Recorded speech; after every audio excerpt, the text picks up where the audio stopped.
Hi,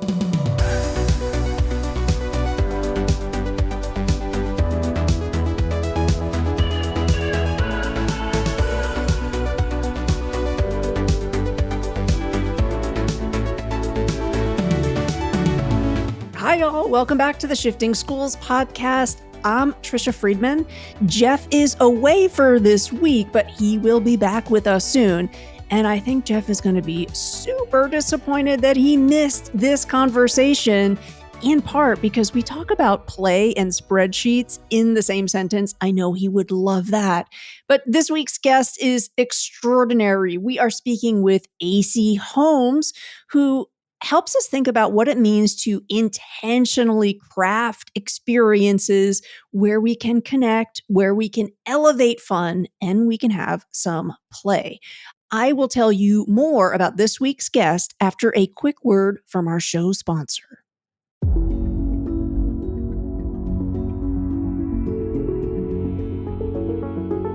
Discover the power of acknowledgement with Lebra. In a world where every staff member's dedication shapes the future, recognizing their efforts becomes our mission. Lebra transforms your school into a place where achievements, big and small, are celebrated daily, creating a ripple effect of motivation and pride. Join the recognition revolution with Lebra, where every achievement is a cause for celebration. For more information and a free demo, contact me at jeff@shiftingschools.com today. Librarians, meet MackinVision, the future of library management. With a student-centered design, MackinVision's intuitive interface and seamless navigation ensures that your students find the information they need quickly and effortlessly. Discover how MackinVision can transform your school at mackin.com/MackinVision. And with that, let's welcome to the Shifting Schools podcast, Acey Holmes, who is both a TEDx and 3 times Disrupt HR speaker. She shares innovative strategies that intertwine the pillars with play and flow, enhancing workplace dynamics and personal satisfaction. In her role as a consultant, Acey has made a lasting impact on numerous organizations, nurturing creative thinking and deepening connections. Her tailor-made programs are infused with evidence-based practices that not only bolster team morale and connectivity, but also encourage a reimagining of what it means for us to have a workplace culture that really helps us get to know one another, have fun, and invite playfulness in. You'll be able to learn more about Acey Holmes by heading over to the show notes. Welcome to the show, Acey Holmes.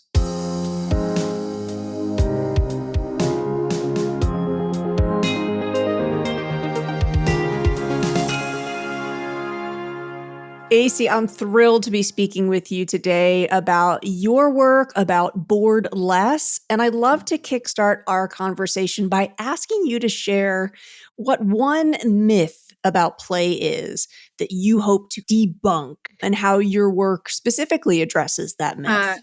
I'm grateful to be here. Thanks so much for having me. I think this is going to be a really fun conversation. And this is one of my favorite questions because it is at the basis of all of the work that I do. And that is that play is just for children. That's obviously a wonderful message. Play is for children. Absolutely. Most people you don't have to argue with about play being the best way for children to learn. There are a few small populations of people who don't quite believe that. And that's why we do see some worksheets in preschool classrooms. But for the most part, people get that children learn through play and that children are supposed to play and that's what they should do with their free time and all the time. But then most people think that's it, that it's just for kids. That could not be farther from the truth. Play is beneficial to humans across our lifespan. And in my work, the research supports that it's actually vital to being a human adult. So that's definitely the biggest myth. And I would think part of that is if we zoom out and just observe society, sometimes I feel like the evidence is all around us. We know that humans need connection, they need to socialize. I'm very fortunate that where I live, I've got a great park that's just, within walking distance. And it's amazing to me what a pickleball Mm, court has done for my local community. There's intergenerational play. There's folks introducing themselves and connecting with folks. And every time I walk past with my dog, like I'm invited, hey, if you're curious, you want to try things out. Or every once in a while, I will see someone else's dog get loose and try to steal the oh, pickleball. And people have a yeah. laugh, they connect. But I really think about what location and that like little play center has done for the adults in my neighborhood. I'm wondering if you want to talk a little bit about that because I think there's lots of research about the quote unquote loneliness Mm, epidemic. And I see play as a very powerful way to solve that problem. Is that something that you're talking about when you talk about like play is good for adults, in part because it's going to help you get to know other yes. adults? Yeah.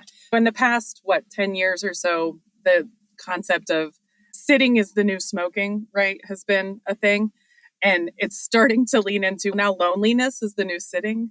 So, yes, lots of unfortunate research about how lonely we are as a society, globally, even, but especially in America. I actually saw someone post recently. It was probably on LinkedIn, and they were talking about visiting a college campus with their child who was touring to see if they wanted to go to school there. And I think it was a school they had been a part of in some fashion. And they were walking through and they said something just felt off. And they couldn't figure out what it was. And they realized how it was because of how quiet it was. They're walking across a quad at a college campus during the semester, full everything going on. And they said it was so quiet, nice weather, lots of people outside, but it was so quiet. And everyone was on their phones. And we're not going to go into a conversation about phones. That's linked, but otherwise. But that just, you think about when I was in college, especially a while back now, we don't have to say how many years. Nobody needs math right now. But there was hacky sack and music circles and discussion groups, and everybody was actively engaging together. And the way that I present play to individuals, all of those things I said are play. Hacky sack and music are more common forms of play, but also just sitting around discussing a book, that can be play. Doing any sort of art, maybe just a puzzle, whatever the game is. But people connecting with other people is definitely a big part of play. And so it has definitely changed a lot. And so for your park, for your location, before there was pickleball, what did they have to do together? Maybe not as much. Maybe it just wasn't quite as obvious too, right? There's a lot of opportunities, but as modern working adults, we stay quite busy. So to put that effort into, okay, maybe I should go out and do something with someone else today, but gosh, I'm tired. And gosh, maybe I'll just do the laundry instead. That's very easy to fall back into. So the pickleball sort of, epidemic, I think we could call it at this way, positive epidemic, is giving people an easy way to, okay, there is physical movement, but it's not, the skill level to access it isn't too high. You might get sweaty, but maybe not. You can choose your level of physical interaction there. And then like you were talking about already, then you're just instantly around other people in a way that makes meeting new people a little less nerve-wracking. So there's something else to talk about. You don't have to go into, hi, what's your name? So many people in the world are uncomfortable with small talk, me being one of them. And so it gives, instead of, how are you today? Oh, nice. What do you do? And then we're talking about work, and nobody wants that at the park on a Saturday, right? But pickleball, oh, have you ever played? Well, my cousin plays. Oh, where's your cousin? And then I just moved here from so-and-so. Boom, you're making connections immediately. So pickleball being one form of that, play in so many other fashions is absolutely a great catalyst for that. And in my work, I do talk about that in that I'm building the connection between corporate teams, because it's one thing to be lonely in social settings in our society these days, but the disconnection between people at work it's just awful right now. So bringing in what I call playful work design, same kind of catalyst. It works for the same goal. I'm wondering if that playful work design, if we could talk a little bit more about specifically what that looks like. And listeners, I want to point you to on Acey's BoredLess website, you've got this great resource, non-cringy icebreakers. I love that for two reasons. One, I think just the title of that alone helps start a conversation about some of the icebreakers that are not doing what we want them to do. We need to have that conversation in lots of different spaces. But two, you're really empowering some folks who may not necessarily, we talk about how important connection is, but it's not necessarily something that's explicitly Right. taught. And I think too about how important listening skills are. And I think each one of your non-cringy icebreakers all sets folks up to really be like listening a little bit deeper. So when you're talking about playful work design, is that resource a part of what you're talking about when you do that work? Absolutely. So my non-cringy icebreakers were created out of my personal experience, first and foremost. What you were talking about, that we aren't taught connection. And in the world, I am neurodivergent. I'll share that right away. I have ADHD, late diagnosed as an adult. And understanding my brain now compared to what not liking small talk, not really being always comfortable and effective in meeting new people.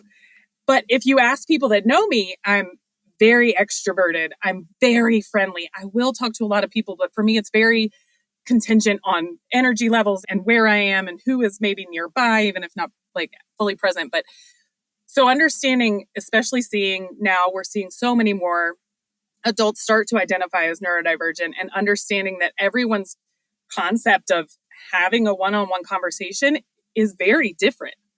And that's okay, that we're not working to change that we're working to help ourselves as individuals understand that. So the non-cringy icebreakers came from knowing that, honestly, at least half of the people in any given room for any given sort of traditional icebreaker hate it with the passion of fiery hot sun.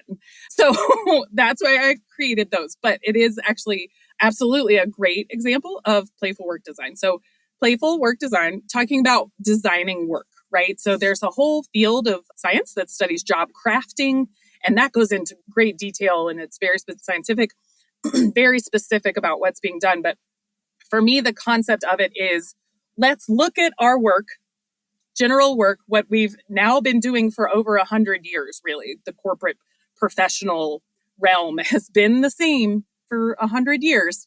So let's look at that, see what changes that we can make. What can we design differently for that work? And then adding the playfulness. And I'm very intentional about the word playful. So we're not just bringing play to work. That is one aspect of it. It's kind of part of it. But there's a definition by a researcher named Rene Proyer. He is out of the University of Heidelberg. I'm pretty sure I'm not saying that correct, but I can spell his name, Rene, and Proyer is Proyer.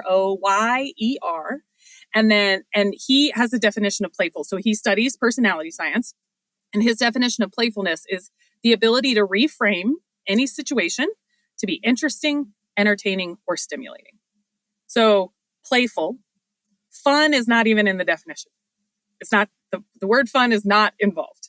And that's another thing that I intentionally avoid when we're talking about at work, because some leadership has seen this shift in loneliness and disengagement, et cetera, et cetera. Oh, well, we'll do something fun. Forced fun is never fun. And people will not agree on what is fun. So not all people love escape rooms. That's a very popular form of, let's get the group together. They made virtual ones. Some people love them. A lot of people hate them more than the people that love them. Things that need to be considered when you're starting to talk about fun. So playful work design, we're just talking about making things interesting. We're making things stimulating. We're making them entertaining. And the way we do that is through 4 pillars. So to have an organization that is playful, and the work around it is designed to be playful. It needs to be mission driven. It needs to be flexible. It needs to be creating an environment that is psychologically safe and also fully inclusive. And I'm also intentional. My background is speech language pathology, so words mean a lot to me. So I'm very intentional about the word inclusive rather than just diverse, because you can have a very diverse community, workforce, group, whatever it is. And if those diverse people don't feel like they belong or they're connected or they can't access their environment, then it's completely pointless. So being inclusive and accessible in that way. So that's what playful work design is. And the cringy icebreakers are a great example of it. I love that because I think you're talking about organizational culture at every level and also merging it with our instinct to want to feel like we're a part of a network or a community while acknowledging that it's Yes. complex because we're complex. Yep. And I really appreciate you bringing up the idea of psychological safety and thinking about how we can make it inclusive, because play can also be so vulnerable or even playfulness, Yeah. right? And so I think about how can we set the table so that folks will feel like they can take that risk with their colleagues. And it doesn't matter if you've known these folks for Right. a decade or just for a few weeks, right? Like it is, and it can still be a risk. Thank you for tuning in to Shifting Schools. Let's pause our discussion to spotlight Lebra HQ, a breakthrough in using AI to deepen connections within organizations. Imagine an environment where every staff member feels truly seen and valued. This is the heart of Lebra's mission. Lebra transforms how leaders celebrate and recognize the personal and professional milestones of their team members. It's not just about reminders.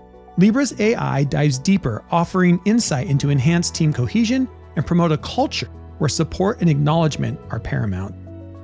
Picture a school where every individual is acknowledged, from work achievements to personal victories, creating a culture of appreciation in just minutes a day.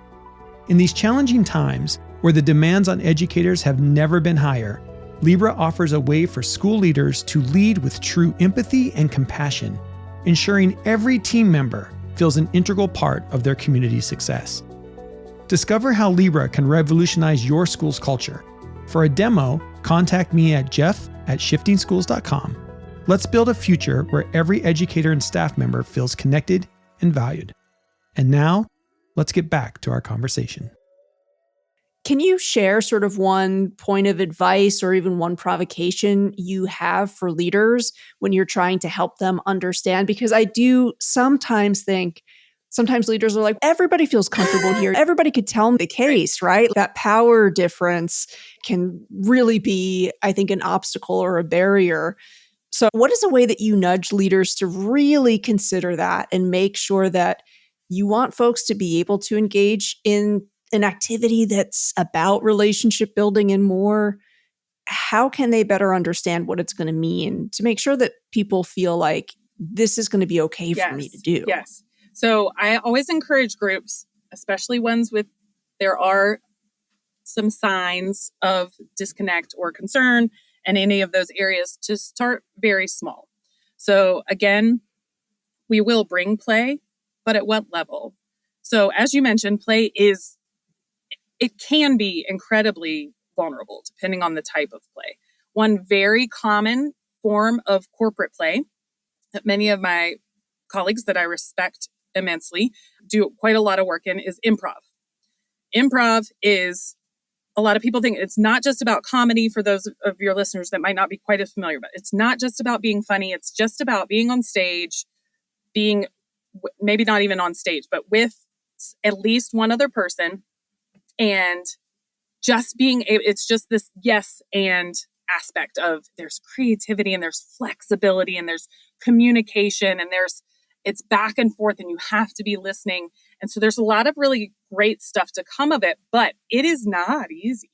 And there are many people that you will talk to who have considered it when they first were going through it. It's almost a form of therapy. So it can be very intense. But if quick Google ChatGPT, what should I do with my team? Improv is a fairly common one to pop up first.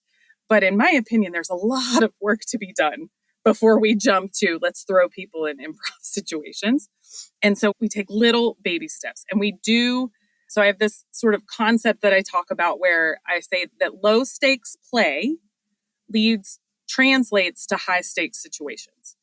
So what we want to take from play is the nothingness up. So there's 8 characteristics that I use to define play. And one of the most important ones is that it's seemingly purposeless. So when we are playing, we are only playing for the sake of the play itself. There's tons, the benefits are numerous, and there's so many really cool outcomes that you can have from certain forms of play and whatnot. But when you're focused on playing for the sake of playing itself, trigger the neurochemistry that lends to all of the benefits that we get from it, it's very simple. It often doesn't have to be a big process or a game or a sport or an escape room or even anything planned. Some of my favorite ones to do are little things like drawing with your eyes closed. There's some finger exercises that I like to do with groups that just put our brains in different states to start to trigger that neurochemistry and also put people on a level ground. So when we're just playing, we're able to access that vulnerability in a way that we actually all are from the same point. And therefore, and generally vulnerability comes from you seem like you're much more confident in this situation than I am. And there's a lot of comparing. So when we're doing these low stakes plays, we're all on the same spot. So then when we do that together as a team or a group or a community over time, we step up that vulnerability a little bit every time. And we start to do bigger things that take a little longer. And maybe we're doing things like the marshmallow experiment and we're failing together in situations where it does not matter. It does not matter, Trisha, that your spaghetti tower fell down. I'm not going, hopefully, scream at you because the spaghetti fell down. We're just going to figure out another way to do it. The more we do that individually together over time, then when we're building the software and your line of code doesn't work, okay, let's back up together and try again. So then we're failing together, and that level of vulnerability opens us up to a much more ease of collaboration and connection across the board. Now, Acey, I'm wondering if when you're setting that up, if there is a conversation that you usually have. I hear you and I agree with you fully about like fun for the sake of fun, that state of flow that can just enjoying it because we need to enjoy things. All of that I totally agree with. And yet, Acey, I have experienced a few quote unquote team building experiences. I've got an example like paintball has come up a few times. I had one experience where it was so much fun. Everybody that was a part of it was pretty much a beginner. So we were at that same starting point, like you mentioned. And so it was just, we were being silly with it and it was super low stakes, high impact in terms of like enjoyment, fun, connection. I did that again. And we had a few people that were a part of it this time who were like, they were paintball pros and they were getting very frustrated with some of their teammates who didn't have that same skill set. And I'll tell you, when we were done, people just left. It didn't have that same ending vibe of, hey, let's go for dinner now, laughing, recollecting some of the great moments.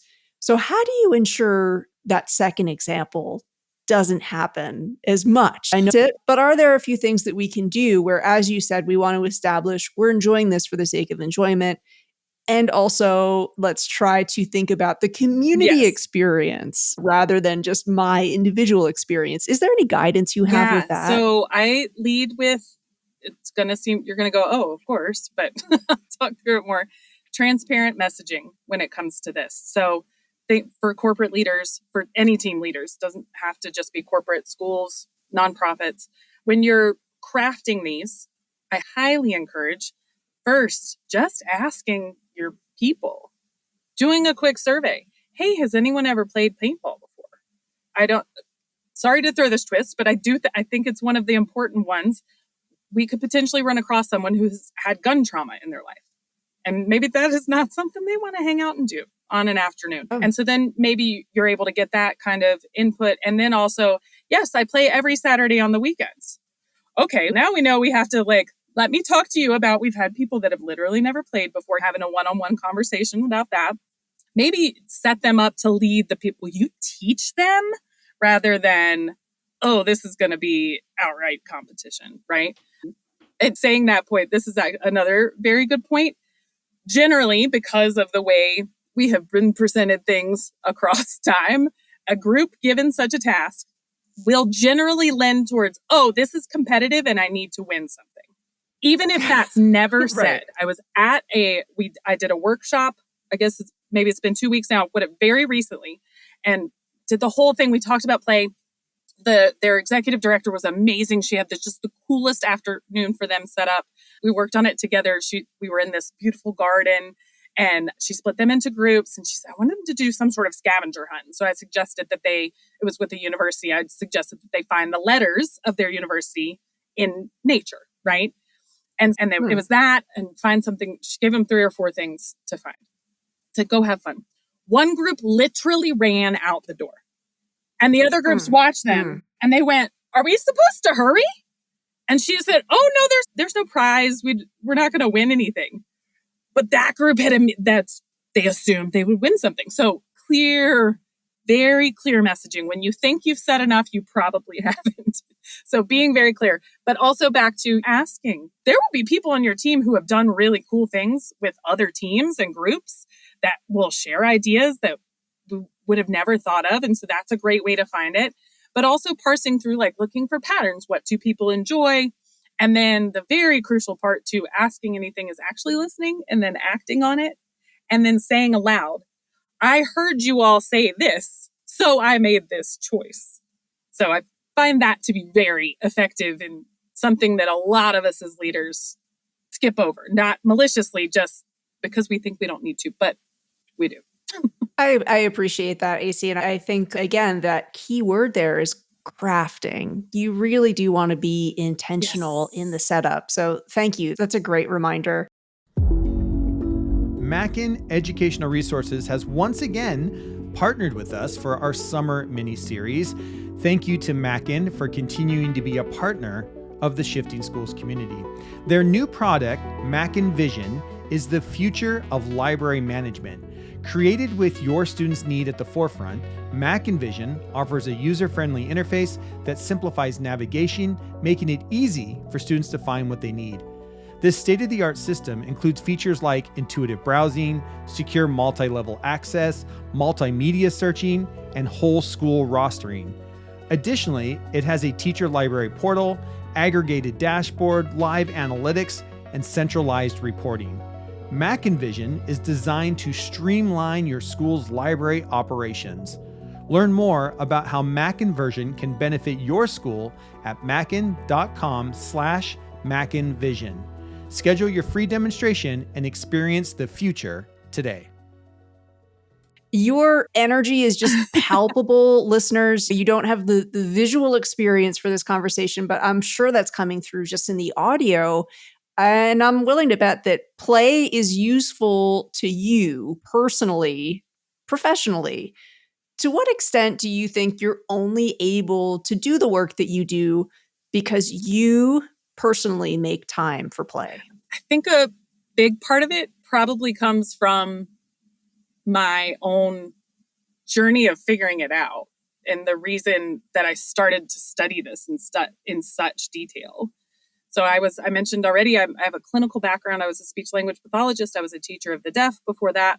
Spent a lot of time literally on the floor with kids and blocks and toy cars. Played for a living, burnt out. Some people have much more severe burnout stories from me, and I think I got it stopped before I ended up hospitalized. A lot of people have been through some really physical, awful situations because of burnout. My mental and emotional status was just absolutely in the tank. And the circumstances of my professional life and personal life did not match what was happening.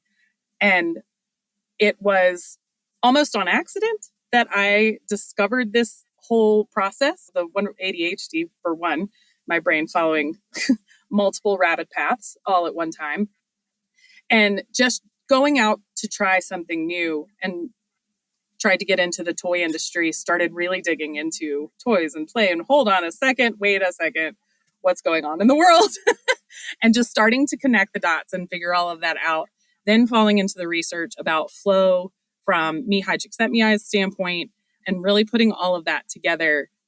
First of all, I discovered in my research that a lot of my journey of that exploration in itself was play, because I was being curious and I was not traditional creativity. I just gave a speech a couple weeks ago that talked a lot about like that creativity isn't just about art you put in a gallery or music that you sing on stage. It's about a lot more. So coming at just looking at life creatively and what am I going to do different tomorrow? That kind of thing. So realizing that was play. And then also understanding the neurochemistry and everything that I discovered in my studies, that it's too beneficial not to do it. And so now I put it into my schedule. I don't have to be as intentional about it anymore because it really is a part of who I am. I've passed on this love to my own child even, and he just bought a new board game the other day that we played yesterday. And we were like, wait, this is one of those kind of complicated ones, but we got the hang of it. And did I take 30 minutes out of my workday? Yes, I did. Full disclosure, I am a solo entrepreneur. I'm the boss. I didn't have to ask for permission. And I know that does limit some people, but being intentional about that in multiple options I think it allows me like to be behind the curtain and because I'm experiencing it. So then when I'm out there working with individuals or with teams and saying, yes, here's the science about play, and this is what's happening in your brain, and this is why it's beneficial. Because you can say that all day long, but we also know the science behind yoga, and we know the science behind taking a walk every day and not drinking alcohol. But generally, most of us are not consistently making those right decisions. So I think it takes a lot more than just sharing the information. And so I think my play that I do personally and professionally, I think comes through and supports that in that way. Yeah. I'm wondering, I totally appreciate what you said about doing the research for you felt really playful because it really nudged your curiosity bug to dig even deeper. And something that I've loved about this series that we're doing is how often it comes up from experts like yourself that play is highly personal, right? And everybody has their own definition for the play that works best for them. And you talked about also the importance of playfulness and that play does not mean we have to spend $100 going to some place or purchasing something. And it really has had me thinking and doing almost like a personal audit of what are the things that organically bring play into my day. I think about as someone that is blessed to have a dog living under her roof. There's a certain extent of playfulness that's a part of every single day because I feel like dogs are incredibly playful. They're great at that. But I'm thinking too, there's a few sort of like little routines that my wife and I have where every time we go to our local, we actually check out the CD section. I know that's like so retro. And we will ensure that we randomly pick a few CDs that we will listen to while we're cooking. And like, it usually lends itself to some light kitchen dancing. The dog participates. It's just, that's a simple thing that costs us nothing. Literally nothing. Literally nothing. And actually is super fun. And I'm wondering if you have some advice or any anecdotes. Our listeners, I'm really hoping by now are saying, this is something that I want to value more. It's something that I want to embed into my professional practice, but also into my personal life. What do you think folks can be doing to better bring play into their day-to-day lives? So I love that so much. And I will probably start using that as an example. If you don't mind, I will credit you. So thank you. I think the cool thing about that, you talked about that it might get you dancing, it might get you moving around in a different way. But one thing about dopamine that a lot of folks don't know, we just know it as the feel-good hormone. It's what we get when we are doing something that feels good. We also get dopamine in anticipation of something new, of something novel. So choosing that music that you don't know that's an excellent dopamine boost. And again, very simple and free. So I just wanted to say that about the dopamine, that it's double for you and then cooking for a lot of people is play. Not me. I'm not one of those. But for a lot of people, it is a great form of play. So that is a very well-rounded time well spent for you and your wife. Another thing that's really important for folks to get that access and find what it is for them is to consider about the play being very personal. Back to Rene Proyer. He's one of the researchers I study the most. That's becoming obvious, I think. But he has a concept. So the personality traits that he scientifically validated to be playful, he worked down into 4 personal play identities. So it's just 4, which doesn't seem like a lot, but they're fairly broad, and it's not an archetype type situation where you are one or you are the other. You can be all 4, you can be one in certain situations, one in different ones. But the one is lighthearted. That's generally what people think of when they hear the word play or playful. It's carefree. It's maybe a little spontaneous. It's not as worried about consequences. We're just going to do whatever. That's lighthearted. Another one is whimsical, which is also could lend a little towards lighthearted, but it might be a little more serious to that person and generally very focused. When he wrote the research, he talked a little bit about it being eccentric, but if you start to really study and think about what it is, our society has changed enough now in almost 10 years that it's not quite eccentric anymore. Some of the things you can be whimsical and be totally mainstream. And then, so lighthearted, whimsical, relational, that's very much in relation with others. He calls it other directed. So that's we generally enjoy social situations more often, and you like whatever the play is to involve someone else in some fashion. And then those 3 kind of make sense, right? Those are, okay, yes, I can see that apply to play. And then where I really get people, so I have a workshop that I do on personal play identities, and we run through play and they do a little self-assessment. And the one that tends to blow people's minds is the intellectually playful person. If you like a spreadsheet, maybe you're a little intellectually playful, and that's okay. So if you've got your at-home spreadsheet for your house cleaning, your budget, I don't know, and it's color-coded and the fonts are different and your cells are all set up and you've got it just the right way, and maybe you spent 30 minutes on it when the formulas only took 5, maybe you're intellectually playful. And that is a completely valid form of play. That is, some people like to dance. Some people like to put together a PowerPoint presentation. There's a trend going around on social media that I've seen recently that is having friends are supposed to get together at a party and bring a PowerPoint presentation of what they do for work. I'm like, oh, you intellectually playful people. They're definitely the people that came up with that kind of party. Knowing that play doesn't just have to be, it can be joining a pickleball league, yes. But if you don't want to buy the paddles, or maybe you don't really like to be outside that much, or there's not a court near you, or you don't want to take guitar lessons, you don't have to. They can be very simple things that wouldn't maybe be labeled fun by general society. So working through your own personal play identity can really help start to understand what joy is for you, because sometimes and also for listeners that are like, I still don't know what fun means. What do you mean I'm supposed to have fun? I don't grasp it. That's a very common adult response because we've been disconnected from it for so long that it's not always easy to just, okay, I'll start playing. So don't want anybody to feel bad because that's very common and normal. I love you taking us through that, because I'm also thinking, for folks who are listening and they are organizing perhaps like a team building activity, to me, it might make sense to have a menu where each of those 4, there's going to be something for them. Also, as we explore our own play identity, how great it would be as like a personal challenge to see, can I dip my toe into each of the 4 types? Like over the course of the year, can my team or my family set out to try out each of the 4 and see at a point in time which one really appeals to me? Yeah. And I think that's really great. I am also sure that listeners are thinking, There is a lot more to play than we initially thought. So your website, of course, is going to be over there in the show notes as well. You're always sharing great stuff on LinkedIn. So any of our listeners who are in that space, I would strongly recommend you follow Acey on LinkedIn. I know that you're also on Instagram.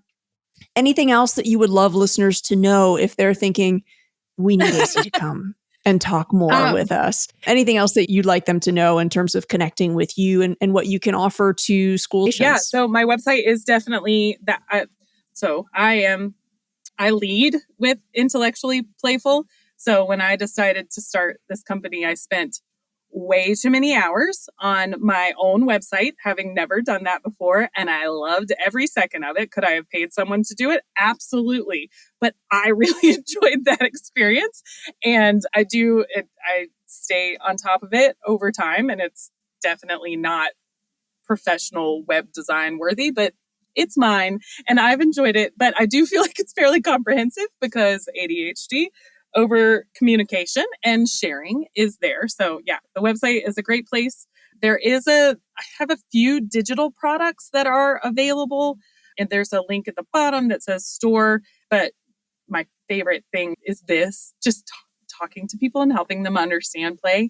I would love, love, love to connect with anyone. I am pretty active on LinkedIn, as Trisha said, maybe too active, and I also have an email newsletter that is, I try to keep it that it's like an actionable tip, and it's one a week, sometimes less, depending on my focus. But yeah, that's it. Wonderful. And listeners, I'm hoping some of you might consider having someone like Acey come and speak to your parents and caretakers, because there's definitely a trend that I have noticed where I think we have not done a good enough job communicating with parents and caretakers just how important free play is for children. And I do sometimes think like the expertise, the research back stuff can really underscore children need this. I think now more than ever before. Yeah, parents and professionals that work with children are that's a special population to me, because I am a parent still, and I was a professional that worked with children and worked alongside all varieties of those professionals. And I think it's important, yes, to talk about the research about unstructured free play, and that's twofold, right? Like, we're benefiting the children, but it also actually takes a little bit of pressure off the parent and the caregiver, because it's literal free, like literally free play. You don't have to plan it. You don't have to organize it. You don't have to get things set up. You might have to clean up depending on what kind of outside situation was included. But generally, it's a lot easier than some of the play. And another sort of line of messaging that comes from me very strongly in that for that population is especially moms, but could be any parent or grandparent or any sort of caretaker who struggle as adults with imaginative play. And children are very often coming up to us saying, will you please pretend to be the dragon and I'm the princess and I'm going to slay the dragon? And it's no thing, but then there's this huge level of guilt with everything that goes around saying that what we should do. And so I like to have frank conversations with those folks about that's completely unnecessary. And it is normal, and it is okay if you don't enjoy that sort of imaginative play, and talking with folks about what they can do instead with their kids and what they can even do in their own lives that could eventually over time lend to, oh, wait, maybe I actually don't mind doing this as much as I used to hate it. So the dragon ints, right? Yeah. Acey, thank you so much for taking the time today to share your expertise. Listeners, again, please learn all about Acey Holmes and BoredLess by heading over to our show notes. Wishing everybody a very playful week.